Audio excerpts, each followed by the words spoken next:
سلیمان شیبانی نے بیان کیا، کہا کہ میں نے عبداللہ بن ابی اوفہ رضی اللہ عنہ سے سنا، انہوں نے کہا کہ ہم رسول اللہ صلی اللہ علیہ وسلم کے ساتھ سفر میں جا رہے تھے۔ آپ صلی اللہ علیہ وسلم روزے سے تھے۔ جب سورج غروب ہوا تو آپ نے ایک شخص سے فرمایا کہ اتر کر ہمارے لیے ستو گھول۔ انہوں نے کہا، یا رسول اللہ صلی اللہ علیہ وسلم، تھوڑی دیر اور ٹھہریے۔ آپ صلی اللہ علیہ وسلم نے فرمایا کہ اتر کر ہمارے لیے ستو گھول۔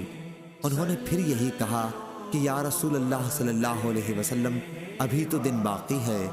آپ صلی اللہ علیہ وسلم نے فرمایا کہ اتر کر ستو ہمارے لیے گھول۔ چنانچہ انہوں نے اتر کر ستو گھولا۔ حضرت صلی اللہ علیہ وسلم نے پھر فرمایا کہ جب تم دیکھو کہ رات کی تاریکی ادھر سے آ گئی تو روزے دار کو روزہ افطار کر لینا چاہیے۔ آپ صلی اللہ علیہ وسلم نے اپنی انگلی سے مشرق کی طرف اشارہ کیا۔ صحیح بخاری حدیث نمبر 1956۔